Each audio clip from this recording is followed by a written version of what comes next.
Dear students, आप सभी का B chemistry online YouTube channel video lecture classes में मोस्ट वेलकम है। आज का अपना 12 वीडियो लेक्चर फ्रियोन के ऊपर है। अपन फ्रियोन के बारे में डिस्कस करते हैं कि फ्रियोन होते क्या हैं। देखो, फ्रियोन्स क्या होते हैं। फ्रियोन्स क्लोरोफ्लोरोकार्बन्स व्युत्पन्न होते हैं। फ्रियोन्स हाइड्रोकार्बनों के क्लोरोफ्लोरोकार्बन्स व्युत्पन्नों को फ्रियोन के नाम से जाना जाता है। फ्रियोन क्या होते हैं कि हाइड्रोकार्बनों के सैचुरेटेड हाइड्रोकार्बनों के क्लोरोफ्लोरो व्युत्पन्नों को अपन फ्रियोन के नाम से जानते हैं। एग्जाम्पल के रूप में बात करूं, जैसे कि CH Cl F2, जैसे CCl2 F2, इधर CCl3 F, ये सब की सब क्या है, हाइड्रोकार्बनों के क्लोरोफ्लोरो व्युत्पन्न, जिनको कि अपन फ्रियोन्स के नाम से जानते हैं। तो इसमें सबसे पहले अपन इसके फ्रियोन बनाने की विधि पढ़ते हैं। Method of preparation of Freon. Method of preparation of Freon. Freon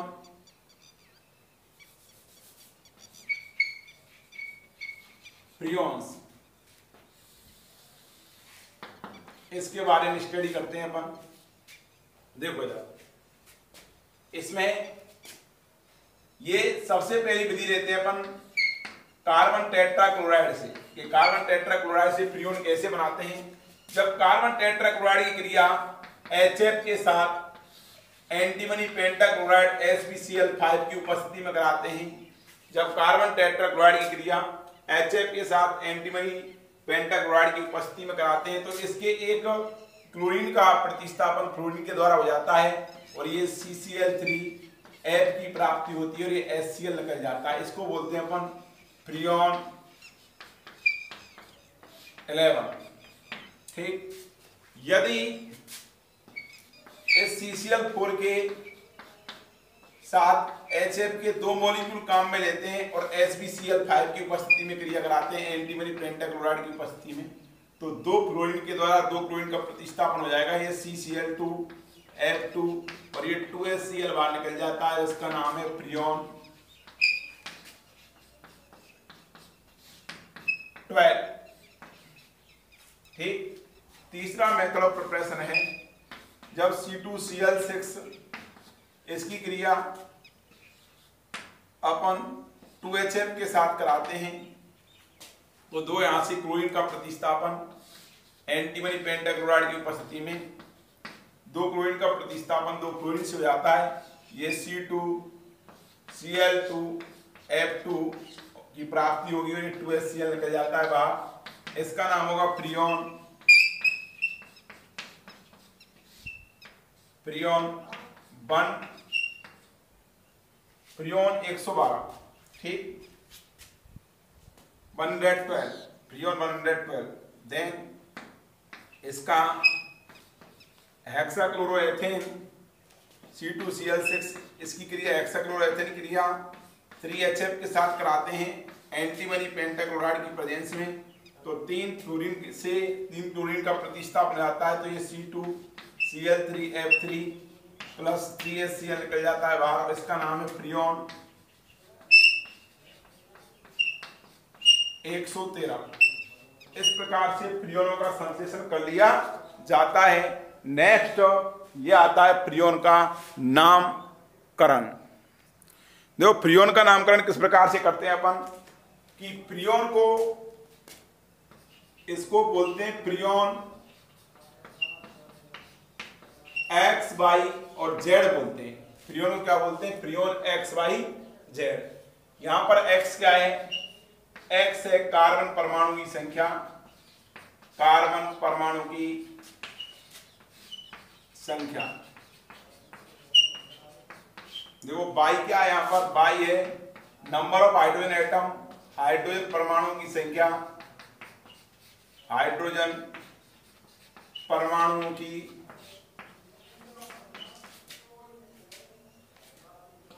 संख्या इधर, और एफ जेड क्या है, यहां पर जेड है फ्लोरीन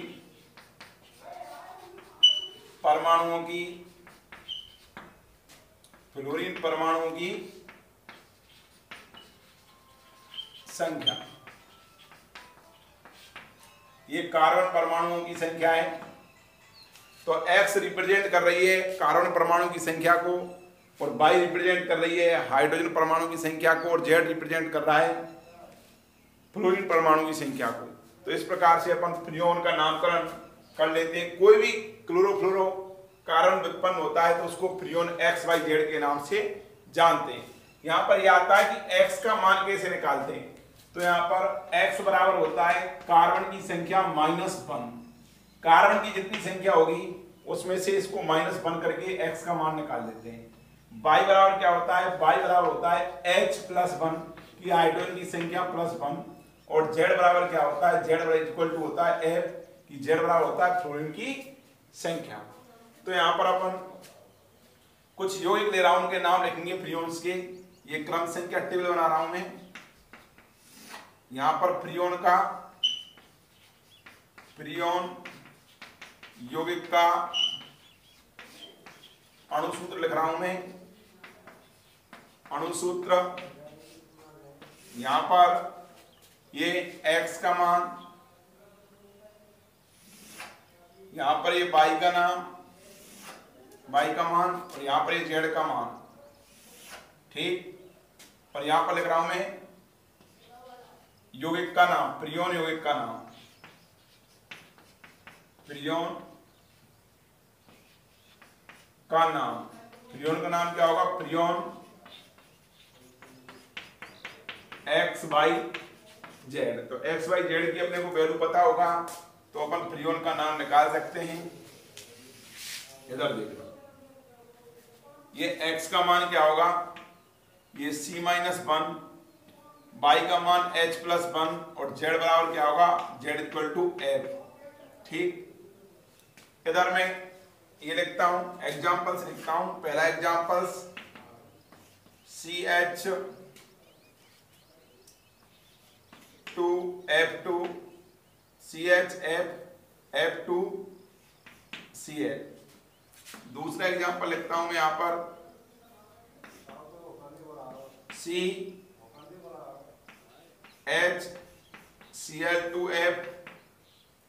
तीसरा एग्जांपल लिखता हूं मैं CCl2F2। नेक्स्ट चौथा एग्जांपल लिखता हूं इधर CCl3, ये F। फिफ्थ एग्जांपल लिखता हूं मैं C2Cl2F, C2Cl4F2। और नेक्स्ट छठा एग्जांपल लिखता हूं C2Cl3,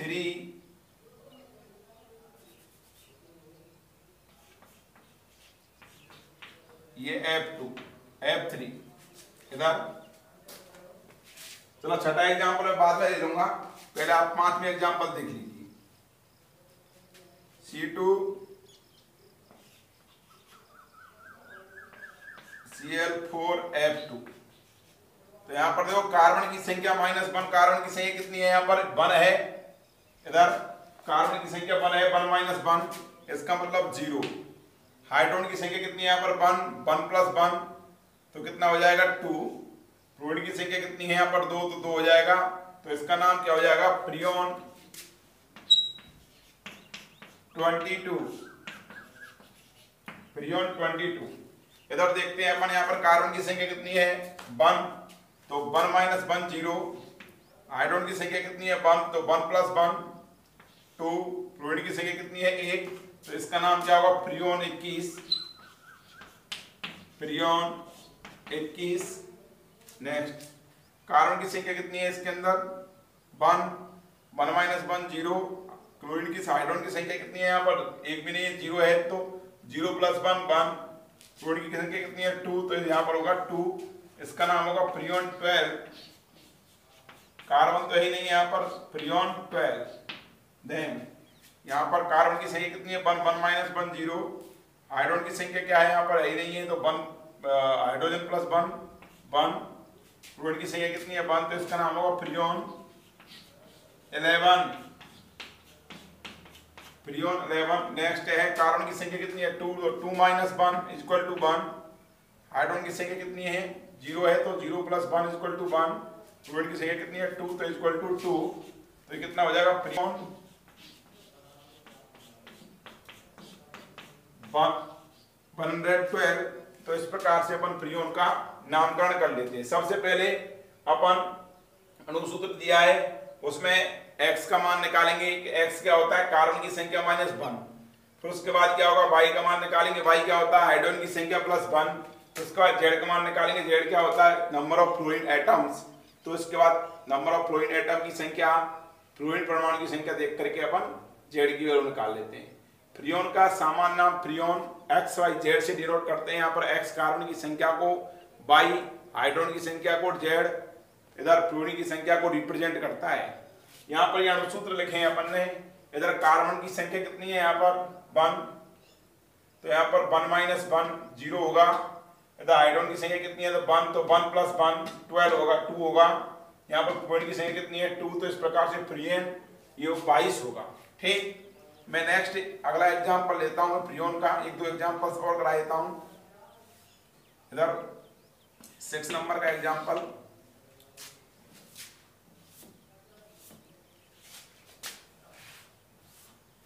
देखो इधर C2Cl3F3। इसमें देखो कार्बन की संख्या कितनी है 2, 2 माइनस 1 इक्वल टू 1। हाइड्रोजन की संख्या क्या है यहाँ पर है नहीं हाइड्रोजन, तो 0 प्लस 1 1। और फ्लूइड की संख्या कितनी है 3, तो 3, तो इसका नाम क्या होगा फ्रियोन 113। ठीक, फ्रियोन 113। इधर मैं एग्जांपल नंबर 7 लेता हूं। इधर C2Cl2 और ये F6 F4। तो यहाँ पर कार्बन की बैलेंसी कितनी करनी है अपने को, कार्बन की बैलेंसी प्रत्येक की 4 करनी है। यहाँ पर इसको मैं इसकी स्ट्रक्चर बनाना चाहूँ तो इसकी C2Cl2F2 की, तो इसकी स्ट्रक्चर क्या होगी, ये 2Ca है, इस पर ये एक Cl, ये Cl, ये F, ये F, ये F और ये F। ये क्या होगा क्लोरोफ्लोरोकार्बन हो गया, क्लोरो ये Cl होगा। तो इस प्रकार से ये Cl है, ये क्लोरोफ्लोरोकार्बन हो गया, हाइड्रोकार्बन व्युत्पन्न जिसको भी बोलते हैं फ्रियोन। ठीक, इधर इसका x की कार्बन की वैल्यू कितनी है यहाँ पर 2 माइनस 1 इक्वल टू 1। हाइड्रोजन की संख्या कितनी है, हाइड्रोजन की संख्या 1 प्लस 1, तो इसका हाइड्रोजन 0 है, तो 0 प्लस 1 इक्वल टू 1। फ्लोरीन कितना है यहाँ पर 4 है, तो इसका होगा फ्रियोन 114। इस प्रकार से फ्रियोन का नामकरण कर लिया जाता है। नेक्स्ट अपना बात अपने लिए आता है कि फ्रियोन के नाम से अपन अणुसूत्र किस प्रकार से बनाते हैं।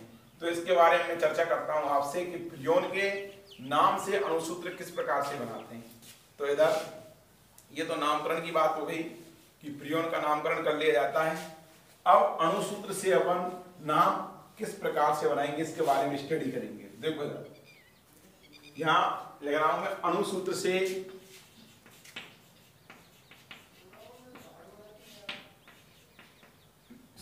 नाम से अणुसूत्र का निर्माण, अणुसूत्र का निर्माण नाम से। तो अणुसूत्र का निर्माण नाम से किस प्रकार से करते हैं, इधर देखना कि अणुसूत्र कोई भी होगा उसके अणुसूत्र से अपन अणुसूत्र का निर्माण नाम से कैसे करेंगे, ठीक है ना, या नाम से अणुसूत्र का निर्माण कैसे करेंगे, बात एक ही है। यहां पर देखो स्टेप फर्स्ट में क्या करते हैं अपन, सबसे पहले अपने को फ्रियोन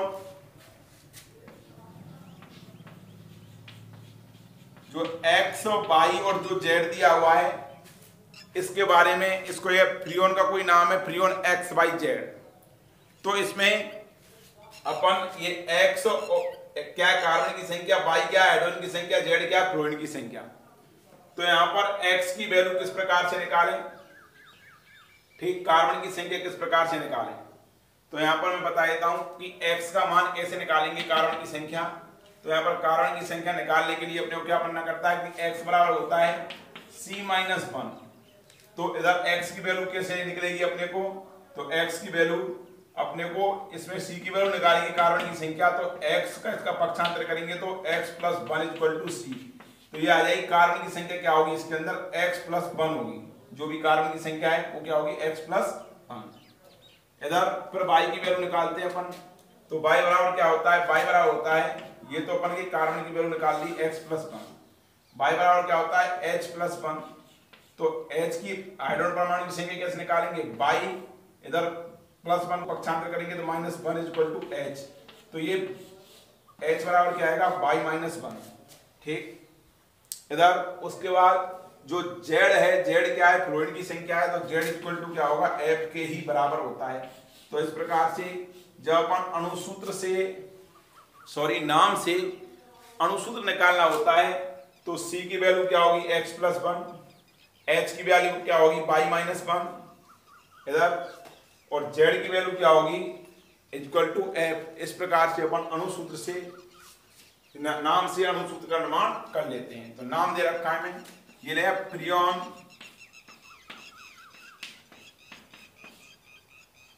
112 ये दिया हुआ है नंबर 1 एग्जाम्पल। इधर फ्रियोन, दूसरा फ्रियोन 12 दिया हुआ है, और तीसरा फ्रियोन 113 दिया हुआ है। इसमें कार्बन की संख्या क्या होगी, कार्बन की संख्या x + 1 के बराबर होगी, C बराबर x + 1 के। हाइड्रोजन की संख्या क्या होगी H बराबर y - 1 की होगी, और Z की वैल्यू क्या होगी F के बराबर होगी। तो इस प्रकार से अपन इसकी वैल्यू निकाल लेंगे। तो यहाँ पर कार्बन की वैल्यू क्या है, यहाँ पर 1 - 1 इधर सुनना भाई, x 1 इसको किसको रिप्रेजेंट कर रहा है, ये कार्बन को रिप्रेजेंट कर रहा है। तो यहाँ पर अपन कार्बन की और हाइड्रोजन की और फ्लोरीन की संख्या निकाल लेते हैं पहले तो, देन उसके बाद फिर क्या निकाल लेंगे अपन अणुसूत्र। ठीक, तो यहाँ पर कार्बन की संख्या कितनी आ रही है, यहाँ पर टेबल को मेरे साथ तार लेना आप, क्योंकि ये कई बार अपन को अणुसूत्र नाम से अणुसूत्र निकलवा लेता है। तो कार्बन की संख्या कितनी है, यहाँ पर 1 है, तो इधर x की वैल्यू कितनी दे रखी है 1, 1 + 1 क्या होगा 2, कार्बन पे 2 आ रहे हैं। हाइड्रोजन की संख्या क्या है यहाँ पर y - 1, तो हाइड्रोजन कितना है यहाँ पर, y की वैल्यू कितनी है 1, y की वैल्यू 1 रखूंगा तो 1 - 1 क्या हो जाएगा 0। इधर z बराबर क्या है f है, तो f की वैल्यू कितनी आ रही है यहाँ पर 2। इसका मतलब कार्बन 2 होंगी, हाइड्रोजन 0 होगा, फ्लोरीन कितने होंगे 2 होंगे। इधर अब अपने को कार्बन की बैलेंसी, अब शेष कार्बन की संख्या निकल गई, हाइड्रोजन की निकल गई, फ्लोरीन की निकल गई, अब अपने को बचा है क्लोरीन। तो इस जब C2 होता है, कार्बन 2 होते हैं, तो एक कार्बन 2 कार्बन आपस में एकल बंध से जुड़ जाएंगे। 2 कार्बन हैं अपने, तो 2 कार्बन आपस में कार्बन कार्बन एकल बंध से जुड़ गई। अब फ्लोरीन कितनी है यहाँ पर 2 फ्लोरीन जोड़ दी। आपने इस कार्बन की बैलेंसिंग 4 करने के लिए अपन क्या करें, 2 Cl इधर जोड़ दें और 2 Cl इधर जोड़ देते हैं। तो इसके बावजूद जो अपन अणुसूत्र निकालेंगे, तो अणुसूत्र में क्या करेंगे अपन कि कार्बन की संख्या निकाल ली अपन ने, हाइड्रोजन की संख्या निकाल ली। अगर हाइड्रोजन की संख्या 0 आती है तो कोई दिक्कत नहीं, ब्योरा नहीं देंगे। Z का मतलब फ्लोरीन की संख्या निकाल ली, तो यहाँ पर सबसे पहले कार्बन की संख्या लिख देते हैं, फिर फ्लोरीन की संख्या लिख देते हैं। अब कार्बन की बैलेंसिंग जो शेष बची हुई संयुक्ता है कार्बन की, उन शेष सभी बची हुई संयुक्ताओं को क्लोरीन से सेटिस्फाई कर देते हैं। तो यहाँ पर 4 क्या आ जाएंगी, क्लोरीन आ जाती है। तो इस प्रकार से 2 कार्बनों की बैलेंसी 4 हो जाती है। यहाँ पर C2 ये कितना हो गया 2 और 4 6। तो एक तो कार्बन की एकल बंध से बैलेंसी पूरी हो गई, और 3 कार्बन की बैलेंसी जिनमें से 2 क्लोरीन से पूरी हो जाती है। तो मेरा कहने का मतलब यह है कि आपको शेष बचे हुए बैलेंस ये है वो क्लोरीन से सेटिस्फाई करनी है। इधर फ्रियोन 2 का मतलब क्या है, इसके अंदर कार्बन की वैल्यू निकालते हैं। तो यहाँ पर कार्बन की संख्या x + 1, तो यहाँ पर देखो इधर यहाँ पर फ्रियोन 2, इसका मतलब कार्बन की वैल्यू नहीं दे रखी, कार्बन की वैल्यू क्या दे रखी है 0। तो 0 + 1 का मतलब क्या है भाई, x की वैल्यू क्या दे रखी है, 0 + 1 का मतलब 1। ठीक, कि x की वैल्यू क्या दे रखी है यहाँ पर 0। ये क्या, एक फ्रियोन x/z, तो यहाँ पर x की वैल्यू नहीं दे रखी है, x की वैल्यू अपन ने 0 मान दी है, तो 0 में +1 करेंगे तो 1 वैल्यू आ जाएगी। h की वैल्यू क्या दे रखी है, 1 दे रखी है, तो y - 1 = क्या होगा, 1 - 1 बराबर क्या होगा, 0 होगा। इधर 2 और f की वैल्यू क्या दे रखी है, 2। इसका मतलब कार्बन यहाँ पर कितना है, 1 है।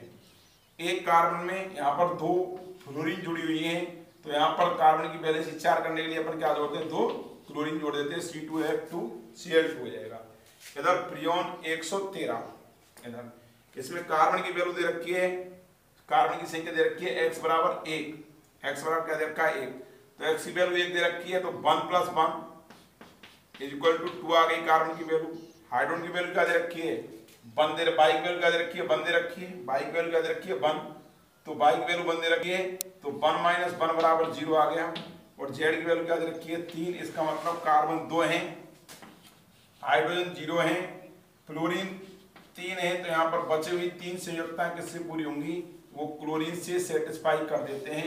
इस प्रकार से अपन अणुसूत्र से, नाम से अणुसूत्र का निर्धारण कर लेते हैं। फ्रियोन के अणुसूत्र का निर्धारण उसके नाम से अणुसूत्र का निर्धारण कर लिया जाता है। इस प्रकार से ये फ्रियोन का बनाने की विधि, इसके नामकरण और इसके नाम से अणुसूत्र का निर्माण ये कंप्लीट होता है।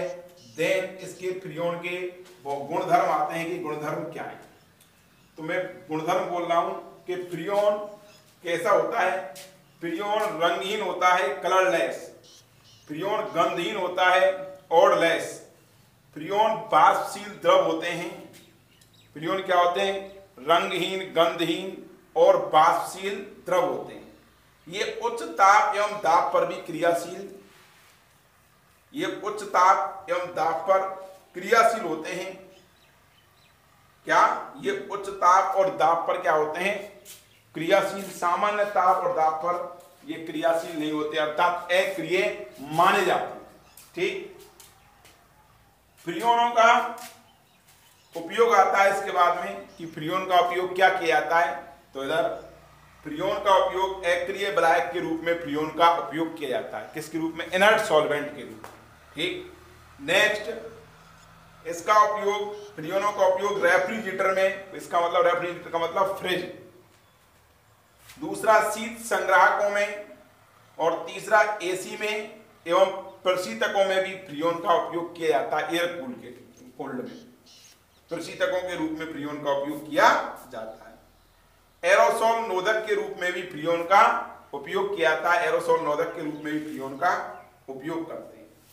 फिर इसके बाद आता है फ्रियोन का एनवायरमेंटल इफेक्ट। फ्रियोन का वातावरण पर क्या प्रभाव देखने को मिलता है, तो इसके बारे में अपन चर्चा करते हैं कि फ्रियोन का वातावरण पर क्या प्रभाव देखने को मिलता है। कई बार ये आते हैं, तो मैं आपको ये एक्सप्लेन कर रहा हूं कि देखो, फ्रियोन सामान्यतः क्या होते हैं, क्लोरोफ्लोरोकार्बन्स होते हैं। जो कि फ्रियोन क्या होते हैं, सामान्यतः क्लोरोफ्लोरोकार्बन्स होते हैं। ये क्लोरोफ्लोरोकार्बन्स होने के कारण ओजोन परत की क्षति व ह्रास के लिए मुख्य जिम्मेदार होते हैं। ये ओजोन परत की क्षति ह्रास के लिए क्या माने जाते हैं, मुख्यतः जिम्मेदार माने जाते हैं। देखो, क्षोभ मंडल से ऊपर समताप मंडल होता है, और समताप मंडल से ऊपर ओजोन मंडल, और ओजोन मंडल से ऊपर आयन मंडल होता है। तो ये जो फ्रियोन्स हैं, ये क्षोभ मंडल में कोई भी क्रिया नहीं करती हैं, और समताप मंडल में से ऊपर ओजोन मंडल और समताप मंडल के बीच में जो ओजोन परत है, वो कई मीटर ओजोन की एक मोटी, ओजोन गैस की, O3 गैस की एक मोटी लेयर होती है। और फ्रियोन्स जो होते हैं क्लोरोफ्लोरोकार्बन व्युत्पन्न होते हैं। तो ये मुख्यतः ओजोन परत के ह्रास के लिए जिम्मेदार माने जाते हैं। ये क्षोभ मंडल, फ्रियोन का जो रिसाव धरातल पर होता है, ये फ्रियोन क्षोभ मंडल में कोई क्रिया नहीं करती है।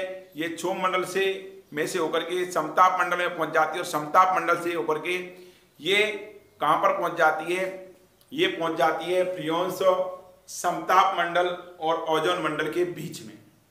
और वहां पर सूर्य के प्रकाश की किरणों में जो पराबैंगनी प्रकाश की किरणें होती हैं, ये फ्रियोंस इन पराबैंगनी प्रकाश की किरणों के संपर्क में जब फ्रियोंस आती हैं तो ये फ्री रेडिकल मैकेनिज्म प्रारंभ करती है, मुक्त मूलक श्रृंखला अभिक्रिया प्रारंभ करती हैं और ये फ्री रेडिकल के माध्यम से ये क्लोरीन मुक्त मूलक का निर्माण करती है। किसका निर्माण करती हैं? क्लोरीन मुक्त मूलक का। और ये क्लोरीन मुक्त मूलक ये क्या करता है? ये क्लोरीन मुक्त मूलक है जो कि अपनी जो ओजोन परत है अर्थात O3 गैस है ओजोन, इसको ऑक्सीजन में कन्वर्ट कर देता है अर्थात ओजोन गैस का विघटन करता है। जिससे क्या होगा कि ओजोन परत है जो अपनी, इस ओजोन परत के अंदर ओजोन की सांद्रता में कमी होती है और ओजोन की सांद्रता में कमी होने के कारण वहां पर ओजोन की विरलता हो जाती है। तो सबसे पहले 1980 के अंदर अफ्रीका महाद्वीप में इसका ओजोन परत के अंदर एक फुटबॉल के आकार का जो छिद्र है वो ऑब्जर्व किया गया था। ठीक, तो ओजोन परत की ह्रास के लिए मुख्यतः जो जिम्मेदार मानी जाती हैं ये फ्रियोन गैस होती हैं। ये जो होती है क्लोरोफ्लोरोकार्बन्स होते हैं। क्यों होते हैं? कि ये माना जाता है कि एक एक फ्रियोन का अंदर जो एक मॉलिक्यूल्स है वो लाखों की संख्या में, 10 लाख की संख्या में एक फ्रियोन का मॉलिक्यूल है, वो 10 लाख की संख्या में ओजोन गैस के अणुओं को नष्ट कर देता है। ये बहुत ही घातक माने जाते हैं फ्रियोन्स। तो इस ओजोन परत के नष्ट होने से अपने ऊपर क्या इफेक्ट पड़ता है? देखो, जब ओजोन परत अपनी प्रोटेक्शन लेयर होती है, ओजोन परत को जीवनदायिनी या जीवन रक्षक परत के नाम से भी जाना जाता है। ओजोन लेयर को ये क्या करती है? ये सूर्य से आने वाली अल्ट्रावायलेट रेज को, पराबैंगनी प्रकाश की किरणों को ओजोन परत अवशोषित करती है। सूर्य से आने वाली अल्ट्रावायलेट रेज को, ये पराबैंगनी किरणों को ये अवशोषित करती है, जिससे कि अधिकांश पराबैंगनी किरणों का भाग है जो ओजोन परत के द्वारा अवशोषित कर लिया जाता है। जब ये प्रकाश की किरणें, अल्ट्रावायलेट प्रकाश की किरणें, सूर्य की जो पराबैंगनी प्रकाश की किरणें, ये अगर धरातल पर सीधी आएंगी तो जीवधारियों के क्रोमोसोम्स हैं, गुणसूत्र हैं, उनमें उत्परिवर्तन हो जाता है, जिससे अनेक संतानें विकृत पैदा होती हैं। इधर अपनी बॉडी के अंदर पड़ती हैं, ऊपर आकर के पड़ती हैं तो त्वचा कैंसर होने की संभावना हो जाती है, मोतियाबिंद होने की संभावना बढ़ जाती है, खुजली होने उत्पन्न हो जाती है और जीवधारियों में अनेकानेक परिवर्तन देखने को मिलते हैं। तो ये ओजोन परत के लिए जो है अपनी अल्ट्रावायलेट जो रेज हैं, इन अल्ट्रावायलेट रेज अपनी बॉडी के लिए, जीवधारियों के लिए, संपूर्ण जीव जगत के लिए बहुत ही हानिकारक मानी जाती हैं। जो ओजोन परत है वो 95% पराबैंगनी प्रकाश की किरणों को अवशोषित कर देती है और केवल पृथ्वी पर मात्र 5% पराबैंगनी प्रकाश की किरणें आ पाती हैं।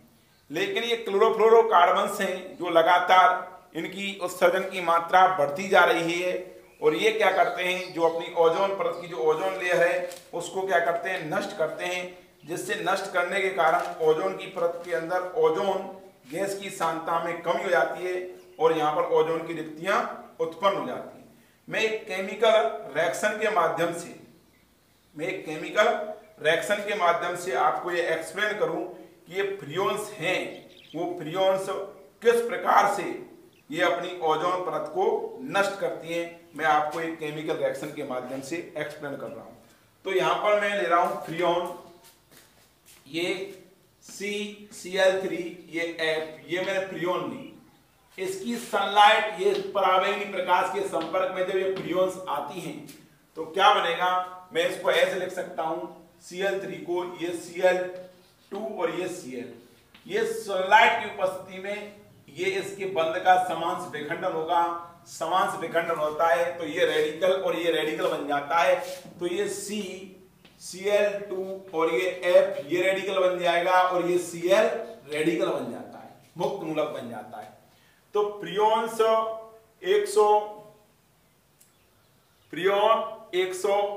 111 का जब सूर्य के प्रकाश की उपस्थिति, पराबैंगनी प्रकाश की उपस्थिति में ये क्लोरीन मुक्त मूलक बनाती है। बनने वाले क्लोरीन मुक्त मूलक है ये ओजोन गैस से क्रिया करेगा O3 से। O3 से क्रिया करके ये क्लोरीन मोनोऑक्साइड रेडिकल बना लेता है और साथ ही साथ O2 गैस निकल जाती है बाहर। ठीक, क्लोरीन मोनोऑक्साइड ये रेडिकल बना लेता है और साथ ही साथ O2 ऑक्सीजन गैस निकल जाती है, बाहर निकल जाती है। जब ये क्लोरीन मोनोऑक्साइड जो रेडिकल बनता है ये फिर वापस से फिर ओजोन गैस के साथ क्रिया करता है।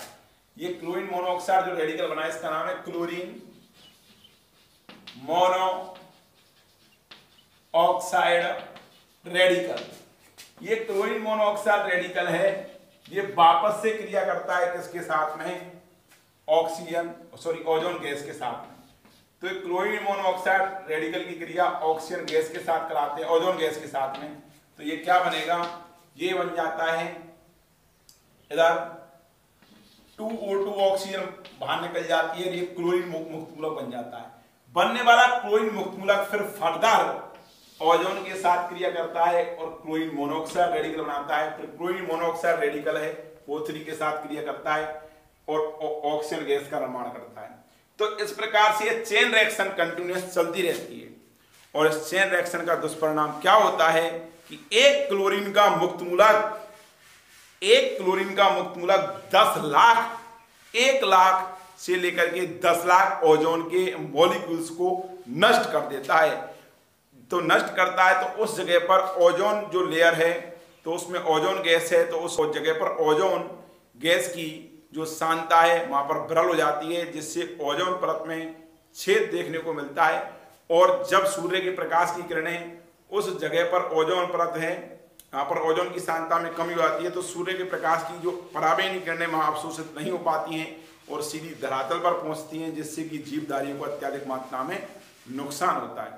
तो इधर अंतरराष्ट्रीय स्तर पर क्या प्रयास किए गए हैं कि ओजोन परत को ये जो क्षति है, इससे हास है, इसको रोकने के लिए अंतरराष्ट्रीय स्तर पर सभी राष्ट्रों के राष्ट्र अध्यक्षों ने इधर जो फ्रियोन्स है या ओजोन परत को हानि पहुंचाने वाले क्लोरोफ्लोरोकार्बन्स रसायन हैं, इनके उत्सर्जन पर कटौती की जाए, इसके लिए समझौता एग्रीमेंट हुआ था। ठीक, इधर ओजोन परत की प्रोटेक्शन के लिए ये 16 सितंबर को पूरे वर्ल्ड के अंदर अंतरराष्ट्रीय ओजोन दिवस मनाया जाता है, जिससे कि जागरूकता उत्पन्न की जाती है कि इसके अंदर पब्लिक के अंदर इधर की ओजोन जो लेयर है उसका प्रोटेक्शन बहुत नेसेसरी है, क्योंकि ये एक जीवन रक्षक परत के रूप से जानी जाती है। तो मैं इसके बारे में ओजोन के बारे में, ओजोन परत की क्षति के बारे में आपको काफ़ी एक्सप्लेन कर चुका हूँ। मैं वापस रिपीट करता हूँ। एक्चुअल में क्या होता है कि ओजोन परत की जो क्षति है मेनतः क्लोरोफ्लोरोकार्बन्स के द्वारा होती है। वो किस प्रकार के द्वारा होती है कि क्लोरोफ्लोरोकार्बन्स, मेन ओजोन परत का काम क्या होता है कि वो सूर्य की जो पराबैंगनी किरणें हैं उनको क्या करती है, अवशोषित करती है, और अवशोषित कर लेती है। तो 95% पराबैंगनी किरणों का अवशोषण ओजोन लेयर के द्वारा हो जाता है। केवल 5% पराबैंगनी किरणें ही धरातल पर पहुंच पाती हैं। ये फ्रियोन्स क्या होते हैं, क्षोभमंडल में एक्रिय होते हैं। ये क्षोभमंडल से हल्के होते हैं, क्षोभमंडल से समताप मंडल से ओजोन मंडल में पहुंच जाते हैं, और ओजोन मंडल में ये सूर्य के पराबैंगनी किरणों के संपर्क में आकर के ये क्लोरीन रेडिकल का निर्माण करते हैं, क्लोरीन मुक्त मूलक का निर्माण करते हैं। और बनने वाला क्लोरीन मुक्त मूलक है ये ओजोन के साथ क्रिया करके क्लोरीन मोनोऑक्साइड रेडिकल का निर्माण करता है, और ये क्लोरीन मोनोऑक्साइड रेडिकल फिर वापस से ओजोन के साथ क्रिया करके ये बना लेते हैं, क्लोरीन रेडिकल बना लेता है। इस प्रकार ये क्लोरीन रेडिकल है, ये ओजोन के साथ क्रिया करता रहता है, और ये चेन रिएक्शन कंटिन्यूअस चलती रहती है। और ये माना जाता है कि एक क्लोरीन का जो रेडिकल है कम से कम 1 लाख से 10 लाख ओजोन के अणुओं को नष्ट कर देता है। इस प्रकार से ये ओजोन परत है, ये उस जगह पर ओजोन की सांद्रता में कमी होती जाती है, और ओजोन की सांद्रता में उस जगह पर जब कमी होती है तो ओजोन जो गैस है वो विरल हो जाती है, और उस जगह पर ओजोन परत के अंदर छेद देखने को मिलता है। 1980 के दशक में 1980 में सबसे पहले ओजोन परत में छेद इधर अफ्रीका महाद्वीप के अंदर फुटबॉल के आकार के देखने को मिला था, और इधर एट प्रेजेंट ओजोन परत के अंदर छेद बहुत अधिक मात्रा में हो गया है। इसलिए अंतर्राष्ट्रीय स्तर पर ओजोन परत की प्रोटेक्शन के लिए एक फ्रियोन्स हैं, और ओजोन परत को हानि पहुंचाने वाले रसायन से इनमें कटौती की गई है, उत्सर्जन में कटौती की गई है कि इसके उत्सर्जन कम से कम किया जाए। और ओजोन परत के संरक्षण के लिए अंतर्राष्ट्रीय स्तर पर 16 सितंबर को ओजोन परत के संरक्षण के लिए ओजोन दिवस के रूप में मनाया जाता है। ठीक, ओजोन परत के संरक्षण के लिए विश्व ओजोन संरक्षण दिवस के रूप में मनाया जाता है 16 सितंबर प्रतिवर्ष। देन उसके बाद में अगला अपना जो टॉपिक है वो है DDT। अपना जो नेक्स्ट टॉपिक है वो है DDT। DDT का ये क्या है, पॉलीहेलाइड्स हैं। DDT क्या है, पॉलीहेलाइड्स। तो पॉलीहेलाइड्स DDT भी है, फ्रियोन्स भी हैं। तो मैं इधर ले रहा हूं DDT का। तो कई बार DDT का सामान्य नाम वो लास्ट ईयर पूछा गया था RBSC के अंदर कि DDT का पूरा नाम क्या है। तो DDT का नाम है पूरा पैराडेस डाइक्लोरो डाइफेनिल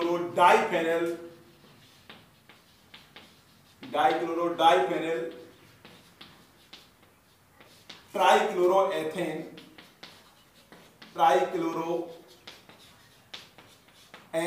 इसका ये IUPAC नाम है। इसका IUPAC नाम क्या है, पैराडेस डाइक्लोरो डाइफेनिल ट्राइक्लोरोएथेन। इसका ये IUPAC नाम है, सॉरी सामान्य नाम है। इसके IUPAC नाम की अपन चर्चा करेंगे थोड़ी बाद में। अब इसका आता है कि DDT का संश्लेषण किस प्रकार से किया जाता है।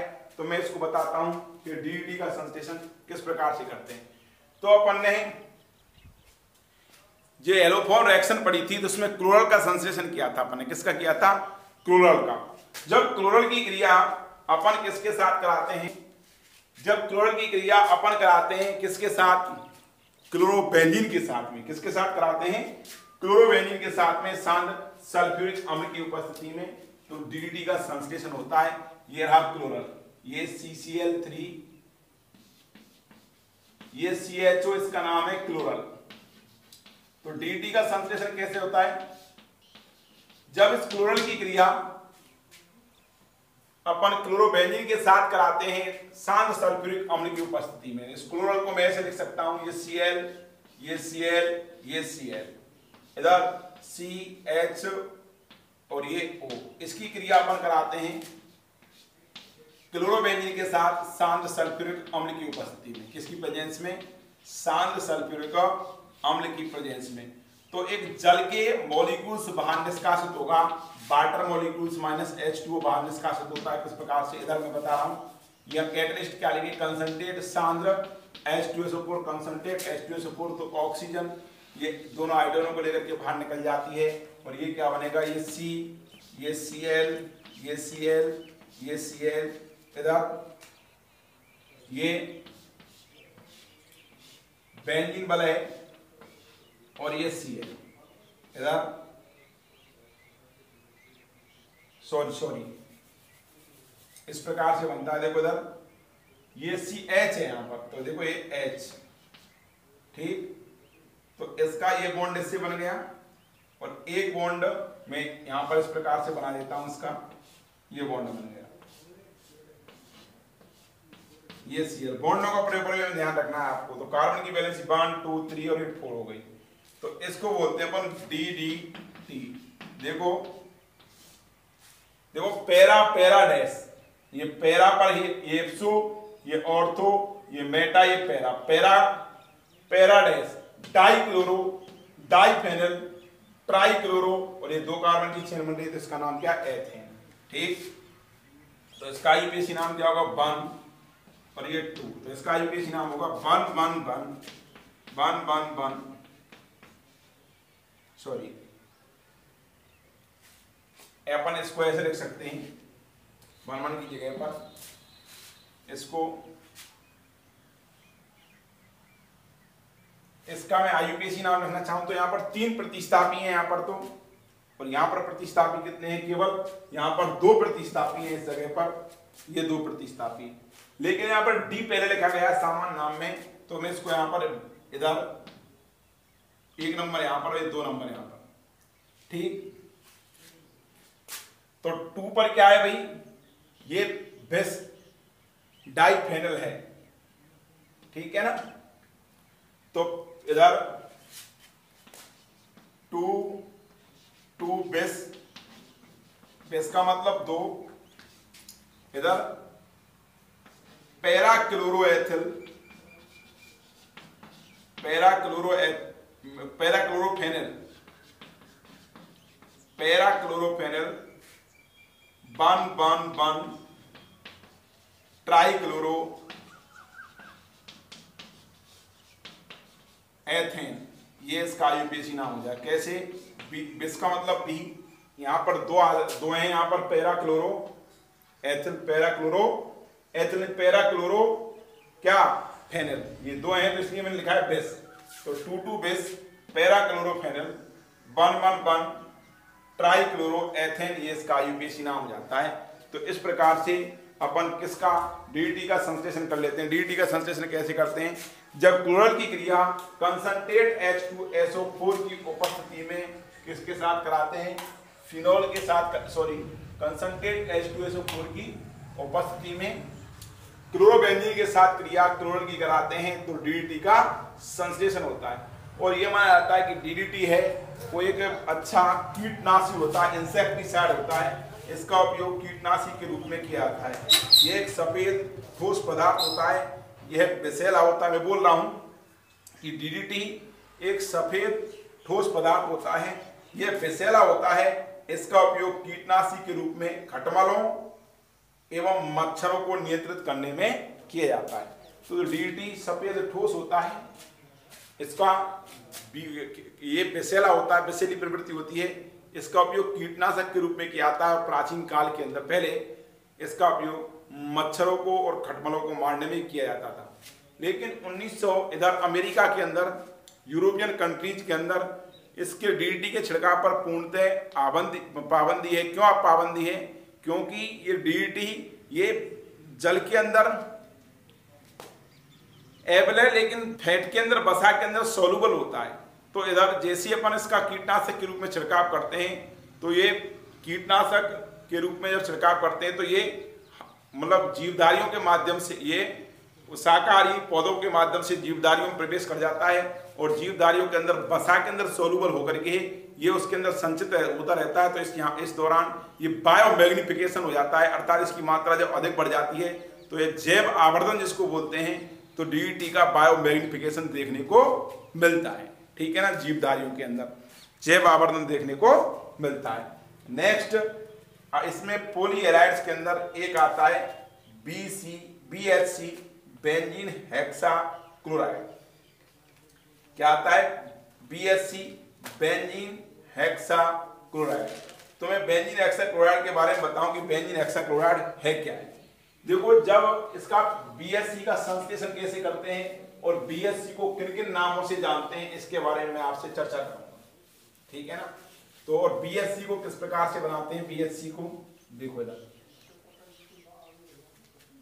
BHC बेंजीन हेक्साक्लोराइड, इसका पूरा नाम क्या है? Benzene hexachloride. ठीक, इसकी जब बेंजीन की क्रिया बना, सिंथेसिस कर रहा हूं मैं इसकी, जब बेंजीन की क्रिया अपन 3Cl2 के साथ कराते हैं, इधर जब बेंजीन क्रिया 3Cl2 के साथ कराते हैं, ठीक, 3Cl2 सॉरी, और सनलाइट की प्रेजेंस में, पराबैंगनी प्रकाश की उपस्थिति में, जब बेंजीन क्रिया Cl2 के साथ सूर्य के प्रकाश की उपस्थिति में कराते हैं, तो Cl क्लोरीन का बेंजीन वलय पर मुक्त मूलक योग होता है, फ्री रेडिकल एडिशन होता है। ठीक, मुक्त मूलक योगात्मक अभिक्रिया संपन्न होगी यहां पर, और अपने को ये बनेगा C6H6 और Cl6। ये इसका अणुसूत्र होता है, ये इसकी संरचना है कि जब बेंजीन की क्रिया क्लोरीन के साथ सूर्य के प्रकाश की उपस्थिति में कराई जाती है तो BHC का संश्लेषण होता है। इस BHC को 666 के नाम से भी जानते हैं, इसको लिंडेन के नाम से भी जानते हैं, लिंडेन, और इसको गैमेक्सेन के नाम से भी जानते हैं, गैमेक्सेन। और इसका जो गामा रूप होता है, गामा फॉर्म है इसकी, वो प्रबल कीटनाशक होती है। क्यों? क्योंकि इसकी भेदन क्षमता गामा फॉर्म की सबसे अधिक मानी जाती है और इसके अनेक आइसोमर रूप देखने को मिलते हैं। इसकी एक चेयर फॉर्म होती है, इसमें चेयर फॉर्म के अंदर क्लोरीन इक्वेटोरियल पोजीशन पर, ये बॉन्ड क्या होते हैं? इक्वेटोरियल साइक्लोहेक्सेन है। साइक्लोहेक्सेन की ये चेयर फॉर्म है, ये साइक्लोहेक्सेन है, इस साइक्लोहेक्सेन की ये चेयर फॉर्म है। ये वाले बॉन्ड बनाए ये इक्वेटोरियल बॉन्ड है और ये एक्सियल बॉन्ड है। ये एक्सियल, ये इक्वेटोरियल बॉन्ड, ये इक्वेटोरियल, ये इक्वेटोरियल, ये इक्वेटोरियल बॉन्ड और ये एक्सियल, इधर ये इक्वेटोरियल, ये एक्सियल बॉन्ड है, ये लिखा है मैंने यहाँ पर, ये एक्सियल, ये इक्वेटोरियल, ये इक्वेटोरियल, ये इक्वेटोरियल, ये इक्वेटोरियल, ये एक्सियल बॉन्ड, ये एक्सियल बॉन्ड और ये एक्सियल बॉन्ड और ये एक्सियल बॉन्ड। इधर इसको बोलते हैं अपन, इक्वेटोरियल को बोलते हैं भूमध्य रेखीय बंध, इक्वेटोरियल को बोलते हैं भूमध्य रेखीय, एक्सियल को बोलते हैं अक्षीय। तो अक्षीय बंधों पर तो क्लोरीन स्थान ग्रहण करती है, इधर इक्वेटोरियल, एक्सियल, ये इक्वेटोरियल। तो अक्षीय बंधों पर हाइड्रोजन स्थान ग्रहण करती है और इक्वेटोरियल बॉन्डों पर ये क्लोरीन स्थान ग्रहण करती है। ये इसकी चेयर फॉर्म भी देखने को मिलती है। इसके अनेक रूप देखने को मिलते हैं बीएससी के, जैसे एल्फा, बीटा, गामा, डेल्टा, नीटा और थीटा। इसके अनेक रूप एल्फा, बीटा, गामा, डेल्टा, नीटा और थीटा देखने को मिलते हैं, अनेक समायोजन। तो बीएससी के बारे में वापस से बता रहा हूं कि जब बेंजीन क्रिया Cl2 के साथ सनलाइट की प्रेजेंस में कराते हैं तो बीएससी का संश्लेषण होता है बेंजीन हेक्साक्लोराइड का। इस दौरान मुक्त मूलक योगात्मक अभिक्रिया संपन्न होती है, free radical addition mechanism reaction होती है। यहाँ पर बीएससी का मुक्त मूलक योगात्मक योग होता है, अभिक्रिया क्रिया विधि है मुक्त मूलक क्रिया विधि के द्वारा संपन्न होती है। इस जो बनने वाला बीएससी है इसको 666 गैमेक्सेन लिंडेन के नाम से भी जाना जाता है। यहाँ पर जो बेंजीन वलय के अंदर जो पाई बॉन्ड सर्कुलेट हैं, ये पाई बॉन्ड समाप्त होंगे ये सिग्मा बंध के माध्यम से, और दो यहाँ पर सिग्मा, एक पाई बॉन्ड टूटता है और दो सिग्मा बंध बनेंगे और दो सिग्मा बंधों पर दो Cl जुड़ जाती हैं। इस प्रकार से इस बीएससी का संश्लेषण हो जाता है। फिर इसके बाद में आता है बीएससी एवं डीईटी का वातावरण पर प्रभाव, कि बीएससी का और डीईटी का वातावरण पर क्या प्रभाव देखने को मिलता है। मैं इसके बारे में एक्सप्लेन करता हूं कि वातावरण में बीएससी का और डीईटी का क्या प्रभाव देखने को मिलता है। तो बीएससी क्या ऐसा होता है, कीटनाशक होता है, विषैला होता है। ये भी बीएससी भी है, वो कार्बनिक विलायकों के अंदर, जैसे कि वसा है उसके अंदर ब्रेसिल होता है, डीईटी वसा के अंदर ब्रेसिल होता है। तो ये जीव जब छिड़काव करते हैं इस पर फसलों के ऊपर, तो ये फसलों के माध्यम पर छिड़काव करते हैं तो फसल पर ये जीवधारियों के अंदर ये एक आर जो फूड चेन है, आर श्रृंखला बोलते हैं अपन, खाद्य श्रृंखला, उसके अंदर ये प्रवेशित हो जाता है और ये उच्चतम पोषी स्तर पर इसका स्टोरेज होता रहता है। किसका? बीएससी का, डीईटी का। और उच्चतम पोषी स्तर पर इसका स्टोरेज होगा तो उसमें बायोमैग्निफिकेशन देखने को मिलता है, जिसको बोलते हैं उच्चतम पोषी स्तर पर डीईटी या बीएससी का जो संग्रहण होता रहता है, इसको बोलते हैं जैव आवर्धन। तो देखो ये मृदा प्रदूषण भी करता है और ये इधर तंत्रिका तंत्र को, अपने वो जो तंत्रिका तंत्र है इसको भी प्रभावित करता है। मैं पॉइंट टू पॉइंट बोल रहा हूं। देखो बीएससी एवं डीईटी हानिकारक विषैले पदार्थ होते हैं, ये आसानी से विघटित नहीं होते। बीएससी और डीईटी कैसे होते हैं? हानिकारक विषैले पदार्थ होते हैं, ये आसानी से विघटित नहीं होते हैं। इनका उपयोग कृषि क्षेत्र में कीटनाशक के रूप में किया जाता है। इनका उपयोग कृषि क्षेत्र में किसके रूप में करते हैं? कीटनाशक के रूप में बीएससी एवं डीईटी का उपयोग किया जाता है। ठीक, इधर ये रसायन सामान्यतः मिट्टी में पहुंच करके खाद्य श्रृंखला में प्रवेशित होकर के फल, सब्जी, अनाज, दूध व अंडों के माध्यम से मनुष्य तक पहुंच जाते हैं और अनेक हानिकारक बीमारियों को जन्म देते हैं। तो इनका छिड़काव करते हैं तो ये मिट्टी में जाते हैं, इसके माध्यम से ये पेड़ पौधों के अंदर से प्रवेशित हो जाते हैं और पेड़ पौधों से ये अपन जो फूड चेन है, वो जो खाद्य श्रृंखला है, उसमें प्रवेशित हो जाते हैं और खाद्य श्रृंखला में पहुंच करके ये उन जीवधारियों को अनेक हानिकारक प्रभाव उत्पन्न करते हैं और उच्चतम कोशिकीय स्तर पर इनका जमाव उच्च देखने को मिलता है, जिसको कि बायोमैग्निफिकेशन या जैव आवर्धन के नाम से भी जाना जाता है। मृदा प्रदूषण, देखो क्लोरीन युक्त यौगिक जैसे डीडीटी और बीएससी का मृदा में कीटनाशक के रूप में छिड़काव करने पर ये मृदा में प्रवेशित हो जाते हैं और ये मृदा की उर्वरक क्षमता है, जो इसकी फर्टिलिटी है मृदा की, डीडीटी और बीएससी है, इसमें क्लोरीन युक्त यौगिक हैं। ये जो मृदा की जो फर्टिलिटी और उर्वरकता क्षमता है, इसको भी क्या करते हैं, नष्ट करते हैं, अर्थात मृदा जो उपजाऊ भूमि है उसको बंजर बना देते हैं। तो इसका अधिक छिड़काव नहीं करना चाहिए। देखो बीएससी का अधिकांश भाग मृदा में चला जाता है, लेकिन बीएससी का अधिकांश भाग तो मृदा में चला जाता है, लेकिन 12 से 30% भाग बीएससी का 12 से 30% भाग बाष्पित होकर के वातावरण में पहुंच जाता है, जो कि वर्षा जल के साथ वापस से मृदा के गर्भ में प्रवेशित होता है। मृदा के गर्भ में प्रवेशित होकर के पेड़ पौधों के माध्यम से खाद्य श्रृंखला के उच्चतम कोशिकीय स्तर में इसका और कुछ प्रत्येक कोशिकीय स्तर में ये जैविक संचयन होता रहता है। इस प्रकार जीवधारियों में ये हानि पहुंचाती है। नेक्स्ट है बीएससी के अधिक प्रयोग से जीवधारियों के तंत्रिका तंत्र प्रभावित होते हैं और जिससे कि अनेक तंत्रिका तंत्र से संबंधित विकार देखने को मिलते हैं। तो बीएससी है उसका अधिकांश भाग मृदा में चला जाता है, लेकिन इसका 10 से 30% भाग बाष्पित हो जाता है, जो वर्षा जल के साथ वापस से मृदा में पहुंचता है और मृदा के गर्भ में प्रवेशित हो जाता है। वो पेड़ पौधों के माध्यम से फिर खाद्य श्रृंखला में फूड चेन में जाता है और प्रत्येक कोशिकीय स्तर के लिए हानिकारक प्रभाव पहुंचाता है। तो आपको सबसे पहले इसमें क्या याद रखना है डीडीटी और बीएससी में, कि इसकी जो मेथड ऑफ प्रिपरेशन, इसकी केमिस्ट्री क्या है।